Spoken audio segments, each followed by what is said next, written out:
Olá a todos, meu nome é Thiago Bueno de Oliveira, sou oncologista clínico do Hospital do AC Camargo Cancer Center, com área de atuação em câncer de cabeça e pescoço. Estou acompanhado aqui da doutora Aline Chaves. Por favor, se apresente, doutora Aline.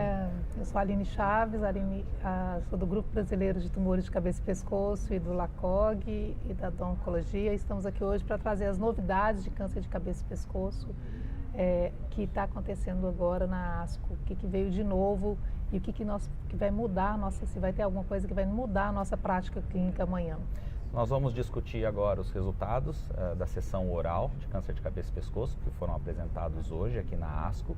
A gente dividiu a nossa apresentação em 4 tópicos. Inicialmente, vamos falar de alguns resultados em doença localmente avançada. Na sequência, falar um pouco de doença HPV relacionada, tratamento de suporte para os pacientes em quimio e radioterapia e, por último, de doença metastática. Então, Aline, eu vou começar aqui citando os trabalhos, falando um pouquinho do primeiro estudo que foi apresentado, que foi da combinação de quimio e radioterapia com o sem nimotuzumab, que é um anti-EGFR, um estudo indiano de população com doença localmente avançada, tratamento definitivo de quimio e radioterapia randomizados para nimotuzumab ou placebo. E o que a gente viu nesse estudo foi um ganho significativo de sobrevida livre de progressão, que era o endpoint primário do estudo, para os pacientes que fizeram a combinação, tanto de quimioterapia como nimotuzumab. Alguns questionamentos, né, Aline, que surgiram em relação à dose de quimioterapia utilizada. Né? Lembrar que foi o mesmo grupo que fez o estudo do ano passado de cisplatina, 30 mg por metro quadrado, e o estudo dessa vez fez a mesma coisa, 30 mg por metro quadrado, concomitante à radioterapia. E o nimotuzumab ele veio acrescentar no benefício de controle local de doença nesses casos. Tiago, mas é um remédio que a gente não tem no Brasil, né? Essa é uma droga aprovada apenas na China, até onde eu saiba. Cuba, Índia e China. E acho que a grande discussão é que a gente tem um estudo prévio com desenho bastante semelhante com cetuximab, que é o RTOG 0522, que os resultados são absolutamente negativos, ou seja, adicionar um anti-EGFR, a quimio-rádio não trouxe um benefício adicional. E a cisplatina era de 100 mg. Exatamente, a gente acaba buscando algumas diferenças entre esses dois estudos, uma delas a dose da cisplatina. Então, se argumentou que talvez o nimotuzumab nessa história tivesse mais corrigindo, talvez um efeito inferior de uma dose menor de cisplatina.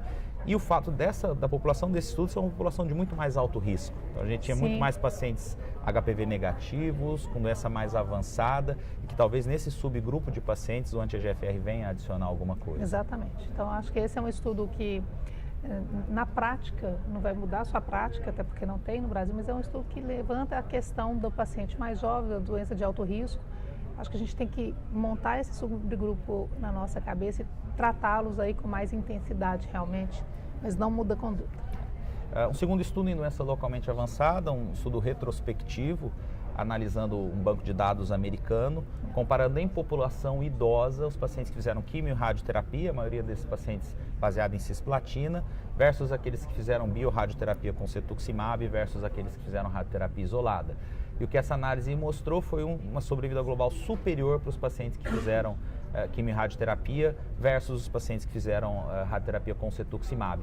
O que de saída na prática já é uma comparação não tão justa, né, Aline? É porque na realidade é um estudo retrospectivo que se você normalmente coloca no grupo de radioterapia isolada ou radioterapia com cetuximab os pacientes que têm um PS, uma performance status pior, né? Então a gente não tem essa análise fina para saber se realmente quem que foi o perfil do paciente, mas o que foi analisado e na análise multivariada é que o grupo de pacientes, né, idosos, eles consideraram acima de 65 anos, esse grupo de pacientes, eles foram melhor com cisplatina e radioterapia do que radioterapia com cetuximab. Tiago, eu te pergunto, que a gente sabe dos estudos randomizados que o paciente idoso, de uma forma geral, vai mal com cisplatina e você não pode indicar cisplatina com radioterapia no tratamento definitivo.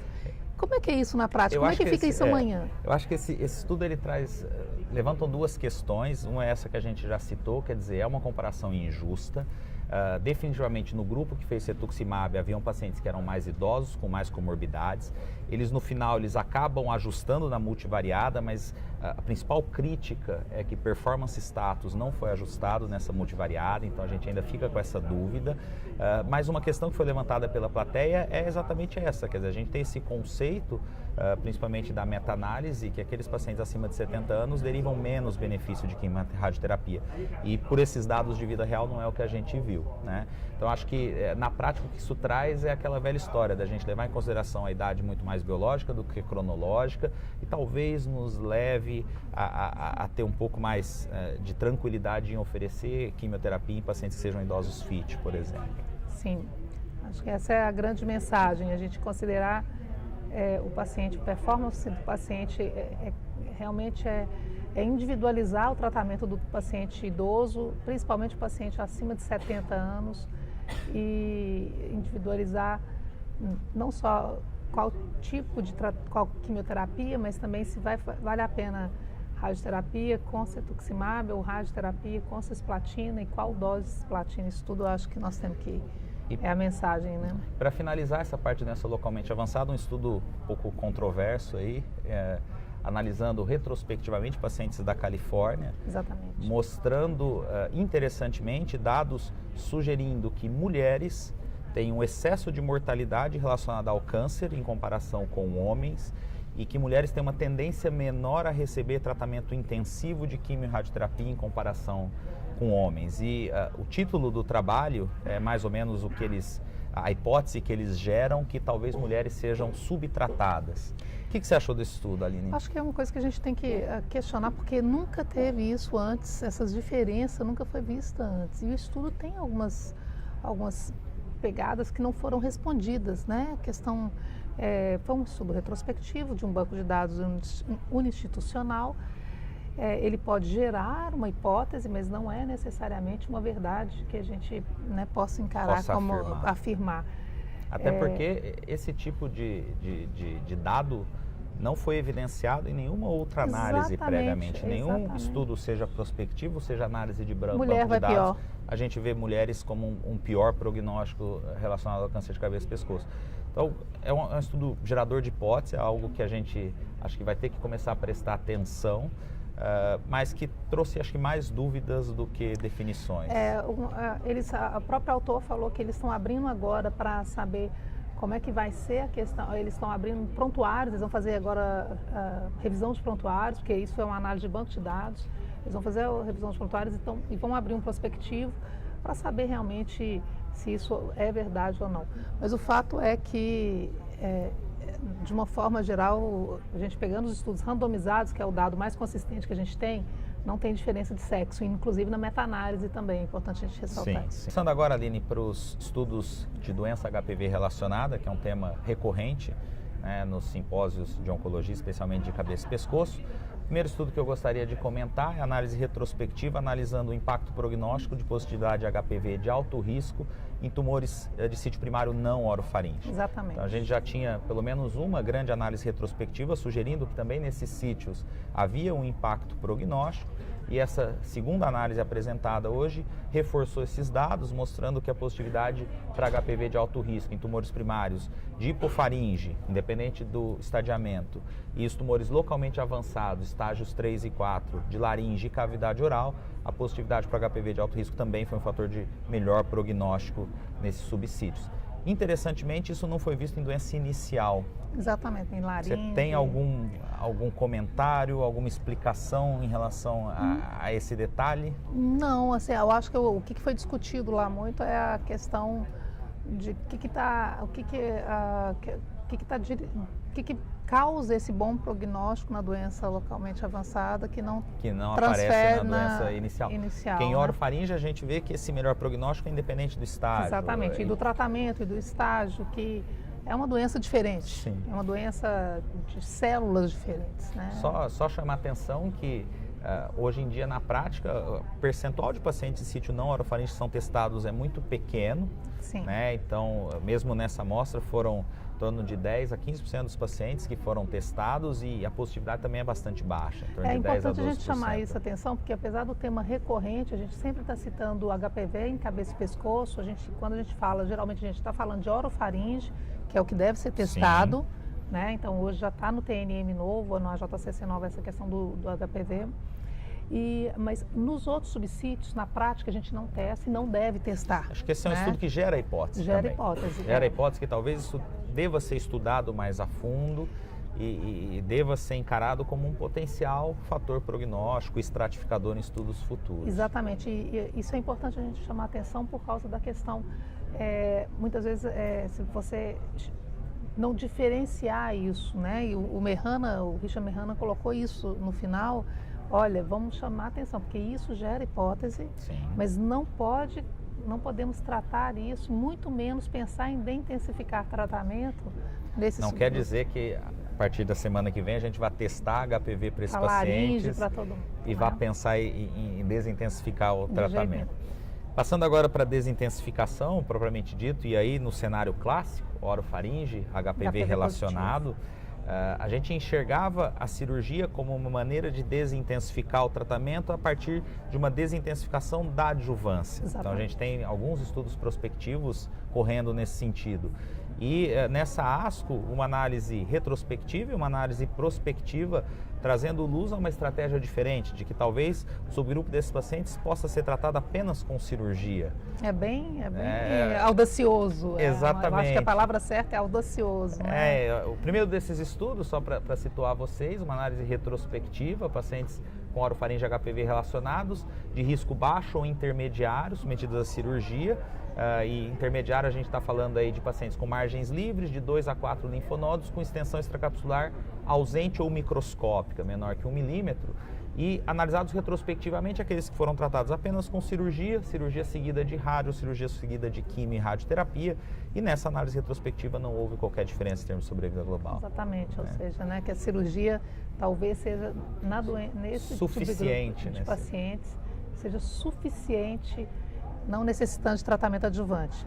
Isso é gerador de hipótese, e isso não transfere para a prática clínica diária. Se o paciente com doença localmente avançada, orofaringe, HPV positivo, se ele fez cirurgia, ele ainda tem que ser analisado para tratamento adjuvante nos critérios clássicos. Aos moldes clássicos. Exatamente. E um segundo ainda, estudo gerador de hipótese, né? Um estudo pequeno, de fase 2, prospectivo, apenas 20 pacientes, mas também caminhando nessa linha, utilizando quimioterapia de indução com 2 drogas, cisplatina e docetaxel, tumores de orofaringe HPV relacionados, de T1 a T3 linfonodo positivos, 3 ciclos, seguido de cirurgia transoral minimamente invasiva, sem tratamento adjuvante radioterápico. Né? Sim. E resultados bastante interessantes, quer dizer, essa amostra de 20 pacientes, todos eles atingiram resposta acima de 80% no tumor primário. Usando docetaxel e cisplatina, eles alcançaram essa taxa de resposta, né, Thiago? E esse era o critério para a cirurgia, né? Aqueles que atingissem pelo menos 80%, todos os pacientes então chegaram à cirurgia, né?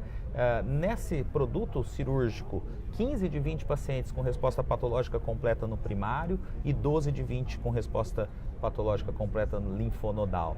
Então esses pacientes eles não eram irradiados, apenas um desses pacientes acabou sendo irradiado na adjuvância porque ele tinha 11 linfonodos positivos e gerou um certo temor.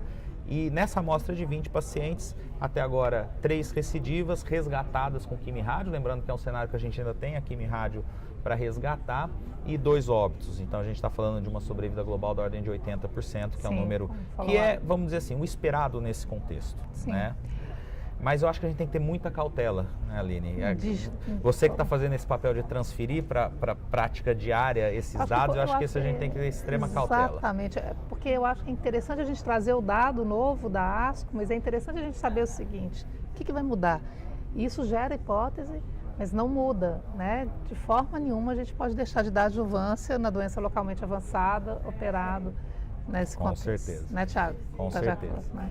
Então, vamos partir para o nosso terceiro tópico, para entrar na metade final aí, falar um pouco de tratamento de suporte. Né? Esse é um tema extremamente órfão em congressos que abordam câncer de cabeça e pescoço, e é uma coisa que a gente vivencia frequentemente. Então, fiquei muito contente ao ver os trabalhos aprovados para apresentação oral e ver que haviam 2 trabalhos de abordagens para se minimizar a mucosite relacionada à quimio e radioterapia. E duas estratégias bastante promissoras, mas com algumas particularidades. A gente está falando aqui de uma droga endovenosa, inicialmente, o GC4419, que é uma droga que é feita pré-radioterapia, diariamente, endovenosa, pelo menos 60 minutos antes da radioterapia, que a princípio ela vai quebrar os superóxidos que são gerados e que causam essa toxicidade em H2O2 e teoricamente protegendo. E um segundo trabalho com melatonina gel oral, e aí uma maneira de se administrar muito mais confortável, que é uma solução oral, que o paciente faz bochecho e depois engole. E o que a gente viu nesses dois trabalhos são os trabalhos randomizados de fase 2, principalmente com a primeira droga, o GC4419, uma redução significativa da duração de mucosite grave e da incidência de mucosite grave. O que você achou desses resultados, Aline? Eles te empolgam? A gente busca por drogas que melhorem a tolerância ao tratamento quimio-radioterápico há algum tempo, e a gente já teve algumas frustrações. A primeira droga, que é uma droga venosa, eu achei pouco prática, assim, eu acho que é difícil você fazer, a logística da droga é difícil. Fazer 1 hora antes de começar a radioterapia, de segunda a sexta-feira. Segunda a sexta, eu acho endovenosa. Endovenosa, apesar de ser segura e tudo, eu acho que a logística dela me incomoda, assim, me chama atenção. A segunda, que é a melatonina, numa solução de 3%, o resultado, o endpoint primário do estudo não foi cumprido, apesar de que nos secundários foram cumpridos. Então, eu acho que o que me chama a atenção, sabe o que é, Tiago? É que no Brasil a gente tem 2 estudos grandes, 2 estudos fortes, que já foram apresentados aqui na ASCO, que é o estudo do INCA e um estudo do ICESP sobre laser terapia, e eles não colocam laser terapia como uma opção, né? Então, eu acho que isso aí me chamou a atenção, sabe? Eu acho que duas coisas que chamam a atenção em relação a esses 2 trabalhos, que eu acho que devem ser levantadas. A primeira, a possibilidade de que talvez o mecanismo de ação da primeira droga, né, que vai quebrar os superóxidos, possa ter um efeito protetor para o tumor também. Pelo menos os estudos pré-clínicos, os estudos iniciais não demonstram isso, pelo contrário, eles até acham que possa haver um aumento da efetividade da quimio-rádio, mas eu acho que a gente tem que ficar atento aos dados de eficácia desse estudo, para ver se a droga não diminui a eficácia da quimio-radioterapia.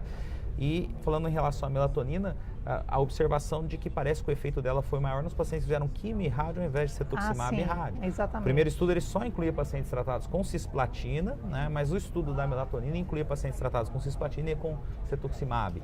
E parece que o benefício é limitado aos pacientes que fazem cisplatina. Acho que isso também é bastante interessante. Acho que nesses também estudos. Isso é interessante trazer.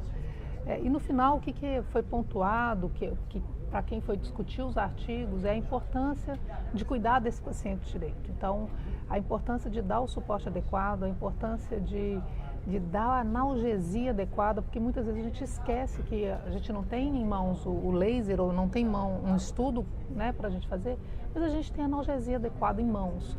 E isso aí faz diferença no compliance do paciente com a radioterapia, no compliance com a quimioterapia. Então, não esquecer, com certeza, né, de dar esse suporte adequado, que seja só com a analgesia. Com certeza. E para finalizar a nossa discussão dos trabalhos apresentados na sessão oral, um trabalho em doença metastática, recidivada ou metastática, pacientes pós-falha a terapia baseada em platina, que atualmente a gente tem como aprovado apenas o nivolumab. Que chama atenção, né? Trabalho que chamou atenção. Sim. Um estudo prospectivo de fase 2, da combinação de palbociclib, o inibidor do CDK 4 e 6, em combinação com cetuximab em pacientes com doença recidivada ou metastática HPV negativa. Quer dizer, um cenário de péssimo prognóstico. Platino resistente, então lembrar aqui que hoje a gente sabe que imunoterapia veio para platino resistente. Mas esse estudo ele foi desenhado e ele foi iniciado antes da era da imunoterapia, sem os dados de nivolumab e pembrolizumab. Então é um estudo que ele vinha dentro de um contexto que não tinha nada a ser feito. E os dados do estudo chamam a atenção, né, por causa da taxa de resposta. É interessante, né, antes da gente chegar no resultado, só salientar que existe um racional pré-clínico muito interessante nesse estudo. Então, a gente está falando só de uma população HPV não relacionada, que a gente sabe que alterações nessa via são extremamente frequentes quando a gente faz a caracterização genômica desses tumores. Sim. Então, esses tumores vão ter amplificação da CCDN1, vão ter alterações em CDKN2A. Então, existe um racional por trás de se escolher esta população especificamente. Exatamente. Um racional por trás da combinação com terapia anti-EGFR, e o que a gente viu foi, nessa população de péssimo prognóstico, uma taxa de resposta de 39%, com 11% de respostas completas. Então, não à toa esse estudo foi selecionado para a sessão oral, porque nos traz a perspectiva de uma nova via de atuação em câncer de cabeça e pescoço. Vamos lembrar que a gente tem aí, vamos trazer na luz do que a gente tem atualmente, a gente tem nivolumab, pembrolizumab, a taxa de resposta das imunoterapias girando em torno de 15% a 20%. Esse estudo veio com 39% de taxa de resposta, eu acho que... E números de sobrevida e de progressão e sobrevida global também bastante interessantes. De novo, né? Dobrou, né? De 4 para 9. Mas... E de novo, trazendo para a luz da evidência atual, não é algo que a gente vai sair fazendo na próxima semana. A gente já se frustrou outras vezes com resultados bastante promissores de estudos de fase 2, então acho que isso tem que ser interpretado com cautela, mas definitivamente eu acho que vale uma investigação mais profunda no estudo de fase 3, por exemplo. Com certeza, acho que essa é a mensagem. Acho que a gente já tem estabelecido algumas coisas hoje, mas a gente precisa do fase 3. A gente não é só esse que a gente já viu que pode fase 2 dar positivo, fase 3 aí nos frustrar. Com certeza. Então, são esses os highlights aí que a gente gostaria de trazer para vocês em relação aos trabalhos apresentados na sessão oral. Então, gostaria de agradecer a todos pela audiência. Doutora Aline, algum comentário final? Acho que o mais importante é vamos cuidar direito dos nossos pacientes, buscar o que a ASCO, o que os congressos nos fornecem e aplicar, mas aplicar principalmente o cuidado multidisciplinar. Essa é a mensagem final. Obrigada. Obrigado a todos.